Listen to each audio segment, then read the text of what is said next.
My name is Deasy Simandjuntak. I'm a political scientist and political anthropologist. For the past 25 years, I have observed social and political dynamics in Southeast Asia, particularly focusing on democracy and its challenges. Currently, I am a research fellow at the Institute of Social and Cultural Anthropology in the University of Freiburg, Germany.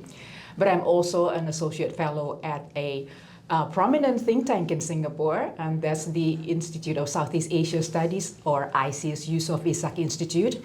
But in Taiwan, I'm teaching. I'm an adjunct associate professor at the National Cheng Chi University, NCCU in Taipei. I teach politics in Southeast Asia. Thank you so much for coming, Deasy. I'm just gonna get you the first question. In light of today's geopolitical tensions, how do you think Taiwan and Southeastern Asian countries can work together to build stronger democratic resilience, whether through policies or regional cooperation? Yeah, this is actually a good question because it's indeed the situation at the moment, right? Indeed, the geopolitical tension has worsened, especially because the U.S. Has just implemented a rather hawkish economic policy, right? With the implementation of a higher tariff for a lot of nations. We know that Taiwan got 32% tariff now, and some Southeast Asian nations will get between 32 to 49%. So this changes a lot of things, and many countries have to rethink their economic policy. I also know that some observers have said that maybe Taiwan would have to reconsider its Southeast Asia-based manufacturing, perhaps to shift everything back home, because then it would be much cheaper to operate from Taiwan than in Southeast Asia, or perhaps to expand somewhere, maybe in Latin America or in like Mexico, where tariffs are lower.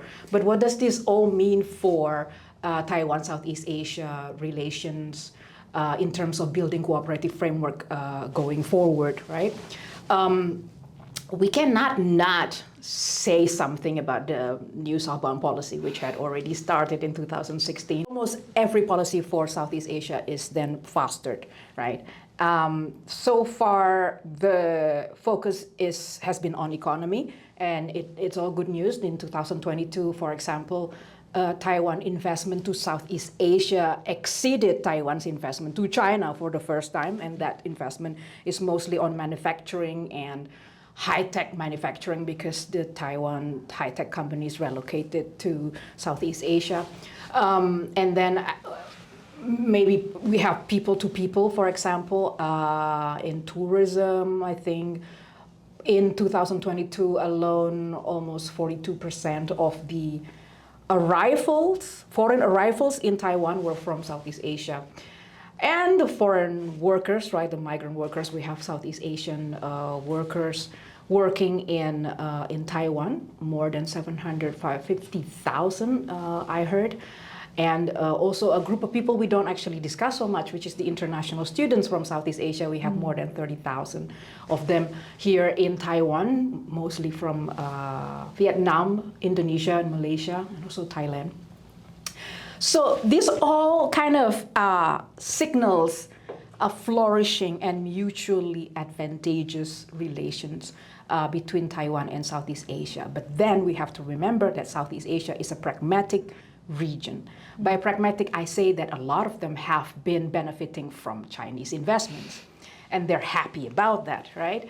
And by pragmatic, I also mean that a lot of these countries see Chinese investment and China's rise in general as economically and strategically beneficial for them, especially because a lot of countries in Southeast Asia, the regime legitimacy and survival depends on economic performance. So they really like Chinese investments. Yeah. And in relation to that, a lot of Southeast Asia countries then pursue this kind of strategic diversification, meaning that they prevent themselves from being over-reliant on one major power, be it US or China or something else. Yeah. That said, that means that they're keeping the US in the region.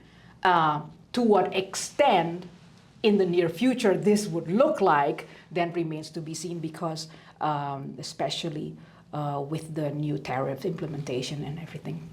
Democracy-wise, though, we know that Taiwan is the most democratic country in Asia, right? In Asia, and Southeast Asian nations are not, right? Southeast Asian nations, a lot of them are hybrid regimes, meaning they fluctuate between democracy and authoritarianism in different times, right?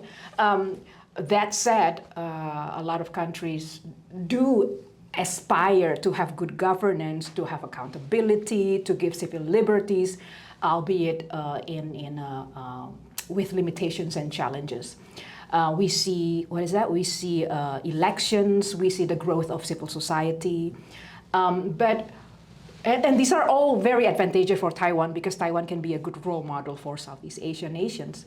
But because of China's great influence in Southeast Asia, and because ASEAN has its own principle of non-interference, then the engagement with Taiwan would then need to, like what you said just now, focus on a soft power approach, meaning that it should be done in an informal or multilateral channels.